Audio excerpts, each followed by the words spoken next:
Me llamo Rubí, y todavía me cuesta creer que un día mi familia vendió la casa para irse a empezar de cero a Italia, sin mí. Me dijeron, con todas sus letras, que yo era una carga, y años después, tuvieron el descaro de regresar esperando que yo metiera a 6 personas a mi casa, gratis. Pero mejor voy desde el principio, porque si lo cuento así de golpe, parece inventado.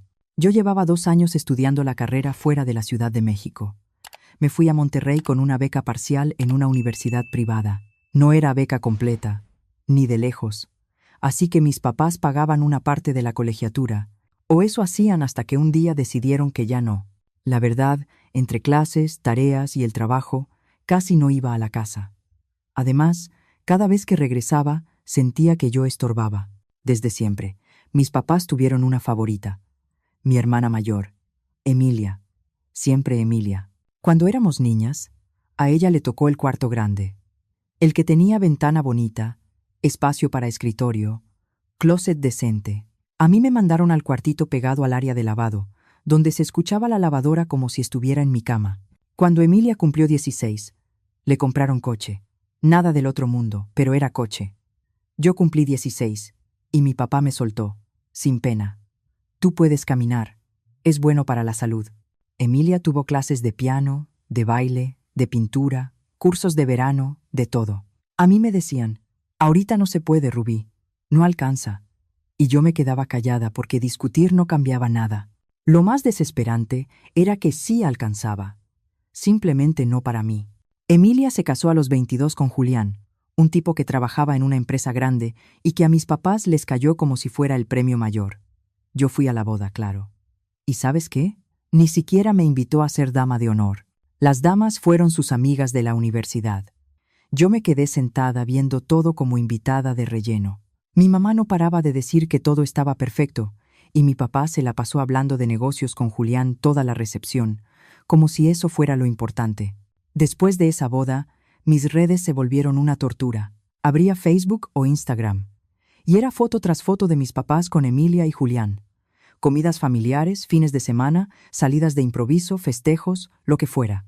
Mi mamá subía cosas tipo, ¡qué bendición tener hijos tan maravillosos! Y ponía una foto donde solo salían Emilia y Julián.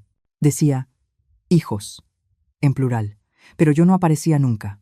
Y sí, dolía, cada vez. A mí casi no me hablaban. Si me marcaban, era cada 2 o 3 semanas, y no para saber de mí. Era para contarme lo de Julián. Rubí, ¿ya supiste lo del ascenso de Julián? Rubí, están viendo casas en una zona buenísima. Rubí, le dieron un bono. Ese muchacho sí sabe moverse. Nunca. ¿Cómo vas en la escuela? Nunca. ¿Estás comiendo bien? Nunca. ¿Necesitas algo? Era como si Julián fuera su hijo, y yo fuera una obligación que les tocó. Con el tiempo, me acostumbré. La escuela me traía a toda velocidad y aparte trabajaba en una cafetería cerca del campus. No era nada elegante. Tomar órdenes, preparar café, limpiar mesas, aguantar gente pesada con una sonrisa, pero me pagaba algo y me daba para mis cosas, porque mis papás cada vez ayudaban menos con todo lo que no fuera la colegiatura. Lo peor eran los eventos familiares. Una vez sí volví para una convivencia familiar de finales de noviembre, de esas que hacen porque ya casi es diciembre y hay que vernos. Hubo comida en casa de mis papás, en Satélite, Naucalpan. Pusieron lo típico: arroz, ensalada, una pierna enchilada, frijoles, pan, refrescos. Todo normal. Excepto la conversación. Toda la tarde fue Julián. Mi papá decía, eso es tener carrera de verdad, y me miraba a mí como si lo mío fuera perder el tiempo. Mi mamá le preguntaba a Julián por proyectos, por metas, por su futuro, tan brillante. Yo intenté contar algo de mis materias, de un trabajo que me había salido bien, y mi mamá me cortó con un «¡Ay, qué bueno, mija!» Y en segundos ya estaban otra vez con «Oye, Julián, ¿y lo de tu jefe?» Esa noche me fui con un nudo en el pecho. Cuando llegó diciembre, por alguna razón pensé, tal vez esta vez sí. No sé por qué. A veces una se agarra de lo que sea. Ahorré de la cafetería y compré regalitos para todos. Nada caro porque no nadaba en dinero, pero sí cosas pensadas. Una bufanda bonita para mi mamá, un libro que mi papá había mencionado, café de especialidad para Emilia y Julián, porque siempre se hacían los finos con eso. Salí de Monterrey en autobús por la noche, con mi bolsita de regalos abrazada. Llegué a la Central del Norte al amanecer, con la espalda entumida y el estómago revuelto. De ahí me fui directo a Satélite en un taxi de aplicación, pensando que, por una vez, tal vez me iban a recibir como se recibe a una hija. Y cuando llegué a la casa, todo era un desorden. Cajas por todos lados, maletas abiertas, ropa amontonada, papeles por aquí y por allá, gente caminando con prisa. Mi mamá doblaba cosas y las metía a una maleta. Mi papá estaba sentado con documentos en la mesa. Emilia y Julián iban y venían hablando de fechas, envíos, boletos, trámites. Nadie me saludó bien. Mi papá apenas gruñó: «Ah, ya llegó Rubí», sin levantar la vista. Mi mamá hizo una seña con la mano, como espantando una mosca, y siguió doblando. Yo me quedé parada en la entrada, con mi bolsa de regalos en la mano, sintiéndome ridícula. «¿Qué está pasando?», pregunté. Mi mamá ni volteó. «Ahorita no, Rubí. Estamos tratando de organizar todo para la mudanza». «¿Mudanza? ¿A dónde se van? ¿A qué calle?». Y ahí fue cuando se detuvieron y se rieron. Se rieron de mí, como si acabara de decir la cosa más tonta del mundo. Emilia me miró con una sonrisita que me dieron ganas de empujarla. Mi mamá soltó: «¿A qué calle?». «Rubí, por favor». «Julián». Bien campante, dijo. Me ofrecieron un puesto en una empresa internacional, en Italia. Yo sentí que me quedaba sin aire. «Italia». Mi mamá asintió como si hablara de irse a Cuernavaca. «Nos vamos todos». «¿Todos?», dije. Y en ese momento, de verdad pensé: bueno, me avisaron tarde, pero me voy con ellos. ¿Cuándo me iban a decir?, pregunté. Tengo que ver cómo le hago con la universidad, transferencias, lo que sea. Aprender italiano. El silencio que siguió me partió la cara. Todos se me quedaron viendo como si yo estuviera loca. Mi papá fue el primero en hablar, con una calma que me heló. «Tú no vienes, Rubí». No entendí. Me quedé viéndolo como si me hubiera hablado en otro idioma. «¿Cómo que no voy?», dije. «Yo también soy tu hija». Mi mamá por fin se volteó. Y la mirada que traía no era de enojo, era de desprecio. Fría, como si yo fuera un problema. «Rubí, ya tienes 20 años. Ya eres adulta». «¿Y eso qué?». «Que los adultos resuelven sus cosas. Julián tiene una oportunidad enorme. Y la verdad, ya es hora de que aprendas a pararte sola». «¿Y mi carrera?», dije, sintiendo que me temblaban las manos. «Me faltan 2 años». Mi papá ni levantó la vista del papel. «Eso ya es tu asunto». «¿Entonces me van a dejar de pagar la colegiatura? ¿Así, de un día para otro?». Mi mamá se sentó en una caja, como si estuviéramos hablando del clima. «Rubí, hay que ser sinceros. Siempre has sido una carga para esta familia». Esa palabra me cayó como bofetada. «¿Una carga?», repetí, bajito. «¿Eso soy para ustedes?». Emilia se cruzó de brazos y se metió. «¿Tienes idea del dinero que mis papás han tirado en ti? Dinero que pudo servir para cosas importantes». «¿Mi educación no es importante?», pregunté, ya con el pecho apretado. Julián se rió, como si fuera obvio. «No cuando es tirar dinero a lo tonto». Y luego remató, abrazando a Emilia. «Emilia sí aporta. Se casó bien. Está construyendo algo. ¿Tú qué estás haciendo?». «Sirviendo café». Me ardieron los ojos, pero no iba a darles el gusto de verme llorar. Intenté una última cosa, desesperada. «Está bien. Si no me llevan ahorita, déjenme terminar aquí. Yo me arreglo. Y ya cuando me gradúe, me voy con ustedes. Solo denme su dirección allá». Otra vez ese silencio. Mi mamá y mi papá se vieron entre ellos. Emilia sonrió, como si estuviera disfrutando. Mi mamá habló lento, como explicándole algo a una niña. «No queremos que vayas después tampoco, Rubí». Me quedé helada. «Esta es nuestra oportunidad de empezar de nuevo», dijo mi mamá. Emilia movió la cabeza, satisfecha. «No podemos seguirte cargando». Mi papá añadió seco: «Ya fue suficiente». Yo miré alrededor. Mi mamá volvió a doblar ropa, como si yo no existiera. Mi papá siguió con sus papeles. Emilia y Julián empezaron a hablar de listas, de qué iba en qué maleta. En una esquina estaba el arbolito de Navidad, decorado, bonito, como burlándose. Caminé y dejé la bolsa de regalos ahí, debajo del arbolito. Nadie lo notó. 20 años siendo su hija y se acabó así, con «eres una carga y arréglatelas». Me salí sin decir otra palabra. Nadie me siguió. Nadie me gritó «espera». Nadie me dijo «cuídate». El regreso en autobús fue como estar dormida con los ojos abiertos.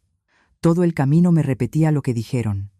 «Carga, estorbo, no te queremos». Llegué a Monterrey y el campus estaba vacío por vacaciones.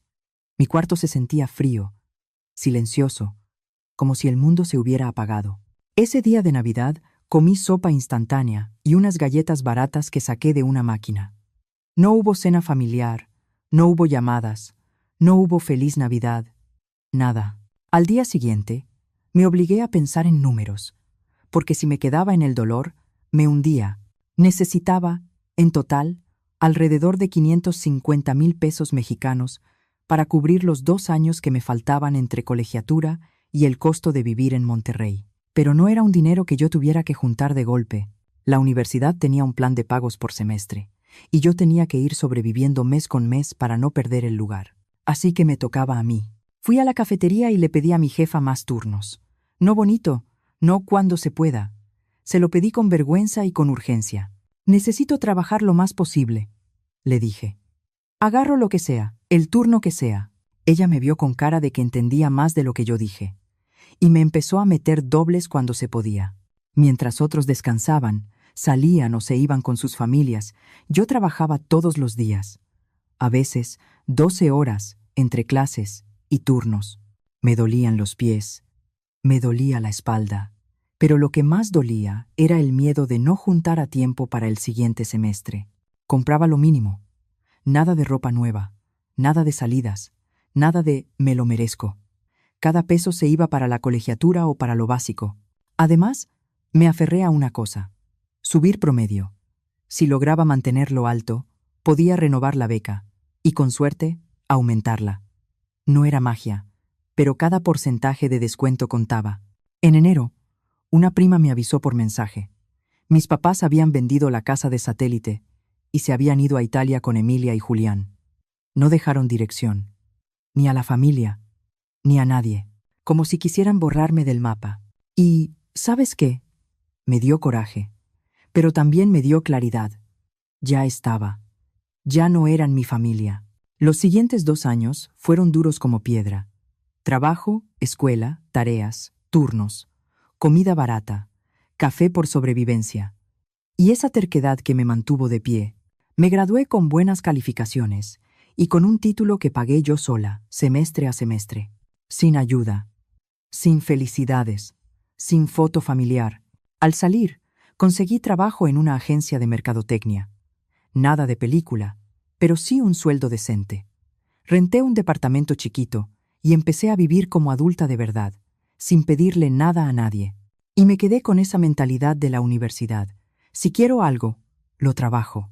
Me quedaba tarde, tomaba proyectos extra, me ofrecía para lo que nadie quería. Mis jefes lo notaron, y empecé a subir más rápido de lo que yo misma esperaba. Pasaron 5 años así. 5 años trabajando con una disciplina que no me daba espacio para distraerme.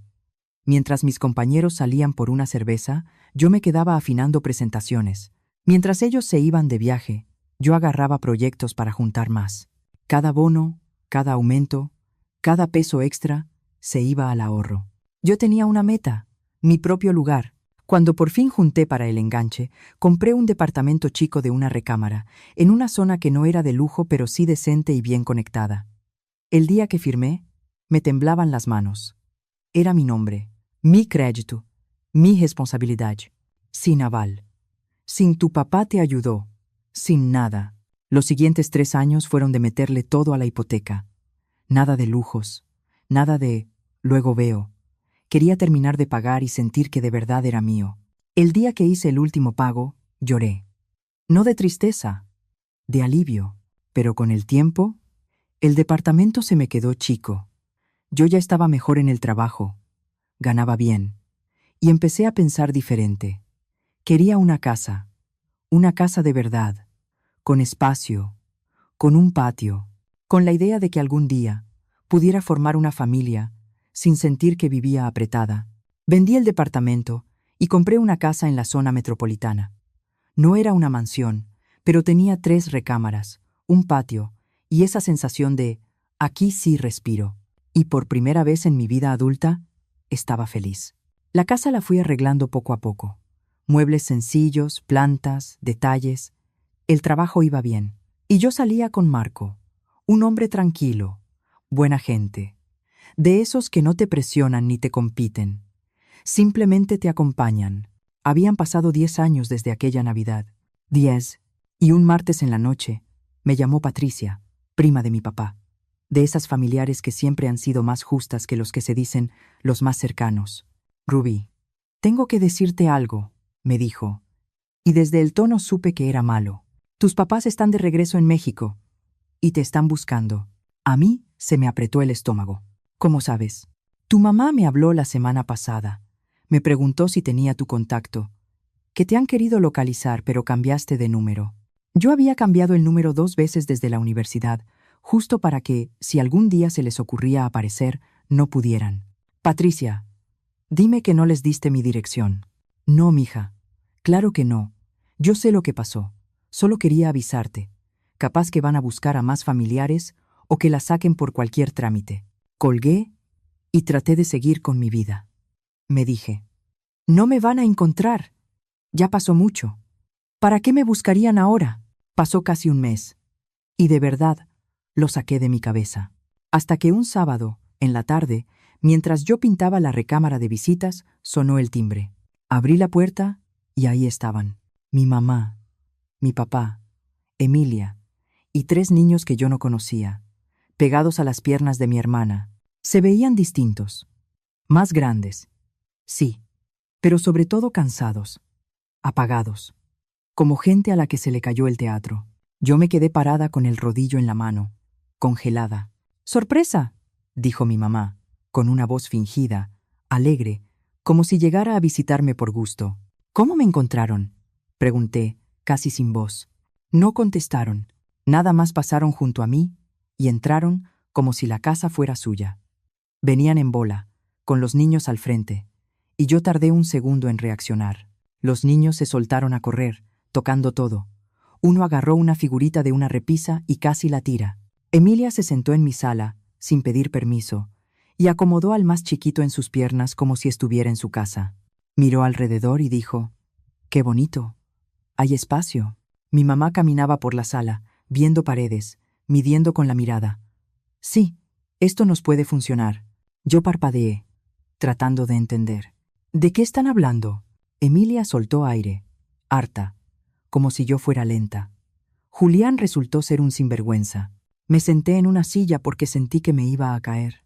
«Compramos una casa allá, en Italia», dijo Emilia, y su voz se volvió amarga. Pero él puso todo a su nombre, todo. Luego se metió con una muchacha italiana más joven y nos corrió. Mi mamá asintió, dramática, como si estuviera en una novela. Nos quedamos sin nada. «Me divorció», siguió Emilia, con la cara tensa, «y se las arregló para que yo no recibiera casi nada, ni casa, ni dinero, y apenas un apoyo para los niños». Mi papá, sin emoción, agregó, «Regresamos con lo poco que nos quedaba. Hemos estado en un motel este último mes». Yo los miré, tratando de mantener la calma. «Lo siento», dije, despacio. «De verdad lo siento por los niños. Pero no entiendo por qué están aquí». Mi papá enderezó la espalda y habló con ese tono que yo recordaba desde niña, como si me estuviera dando una lección. «Somos familia. Y la familia se apoya cuando hay tiempos difíciles». Mi mamá remató, con esa presión que conozco de memoria. «No nos puedes dejar así. Son tus sobrinos. ¿Qué va a decir la gente si se entera de que nos cerraste la puerta?». En ese instante, lo entendí. No venían a pedirme perdón. Venían por mi casa, por mi estabilidad, por mi dinero, por mi trabajo. Respiré hondo. «A ver», dije, con la voz tranquila pero firme. «Hace 10 años me dijeron que yo era una carga. Me dejaron sola con la universidad. Vendieron la casa y se fueron sin dejar dirección, como si yo no existiera. Y ahora regresan porque se les cayó la vida. ¿Y quieren qué?». Mi mamá frunció la boca, ofendida. «Queremos quedarnos aquí, Rubí». Contigo. Somos familia. Yo volteé a ver a Emilia, tirada en mi sillón. A mi mamá, inspeccionando mi casa como si ya estuviera decidiendo. A mi papá, mirándome como si fuera obvio que yo iba a decir que sí. Los niños seguían corriendo. Uno ya estaba jalando una cortina. Yo me quedé callada un segundo. Y luego dije, no. Mi mamá abrió los ojos, como si no hubiera escuchado bien. ¿Qué? No. No se van a quedar aquí. Rubí, sé razonable, dijo mi papá, empezando a levantar la voz. Yo lo corté, sin gritar, pero sin temblar. ¿Razonable? Razonable fue lo que ustedes me exigieron a mí. Me dijeron, ¿eres adulta? Resuelve tus problemas. ¿Te acuerdas? Pues ahora ustedes también son adultos. Resuelvan los suyos. Emilia se puso roja. Rubí, no puedes hablar en serio. Tengo 3 hijos. Eso debiste pensarlo antes de poner todo a nombre de Julián, le respondí. Y antes de venir a invadir mi casa como si fuera obligación mía arreglarles la vida. Mi mamá tronó. Se le cayó la máscara. Nosotros te criamos, te dimos todo. Yo solté una risa chiquita, sin alegría. ¿Todo? No. Ustedes me dieron migajas. Yo pagué mi carrera, semestre a semestre. Yo compré mi departamento. Yo compré esta casa. Todo lo que tengo, lo hice yo. Mientras ustedes vivían su sueño en Italia.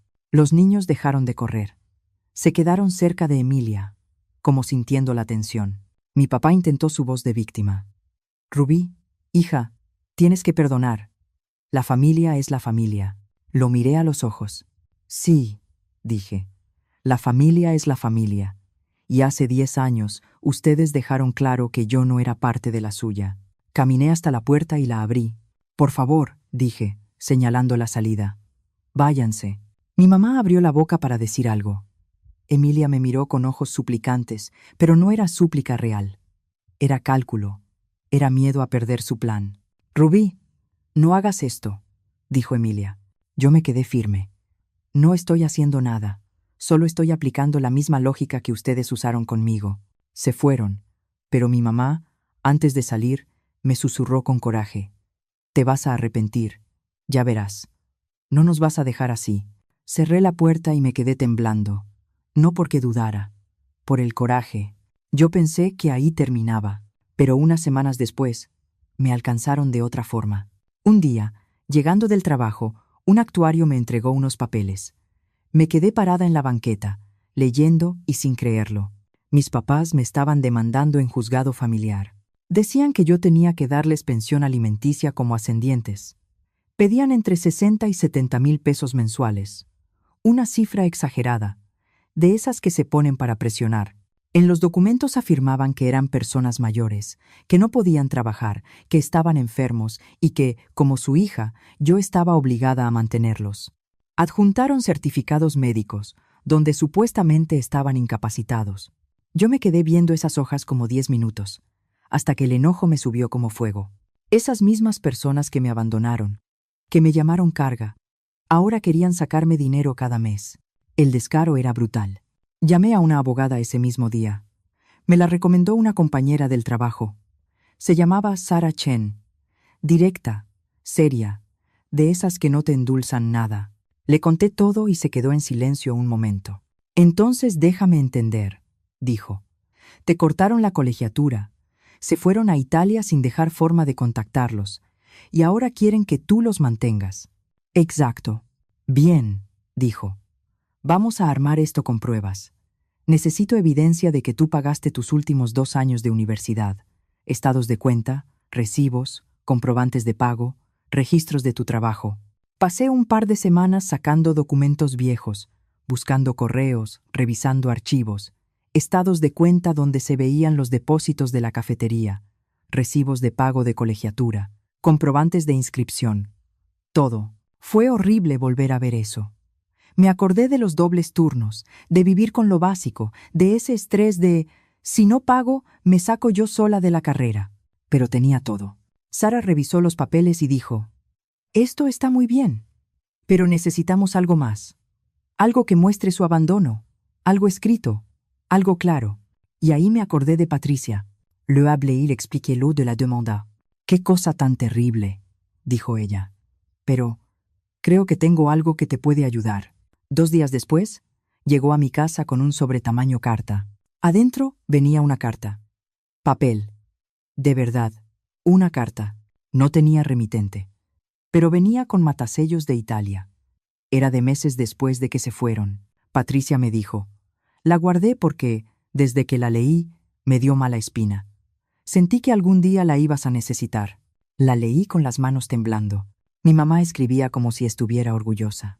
Decía que estaban aliviados de estar lejos de mí, que por fin podían vivir sin mis problemas, que yo siempre había sido una carga y una decepción, que eran más felices sin tener que cargar con alguien innecesaria. Innecesaria, así me llamó. Yo no podía respirar. Sentí la garganta cerrada.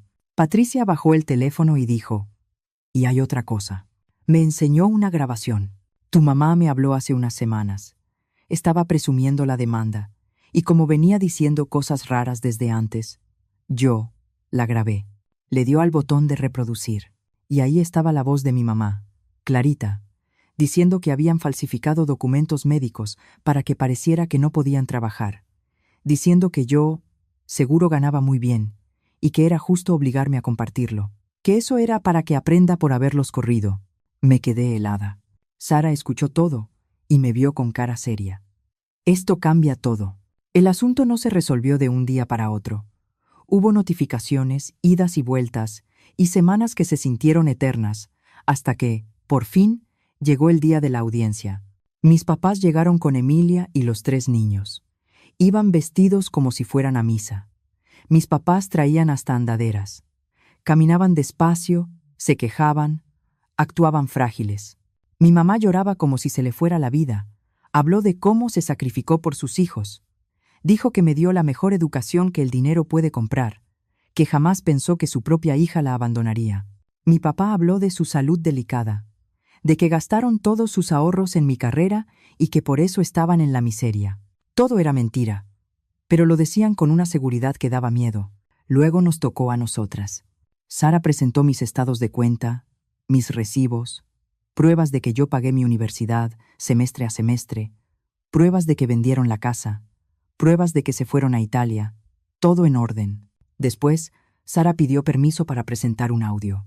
Y puso la grabación. El silencio en la sala fue pesado. Nadie se movía.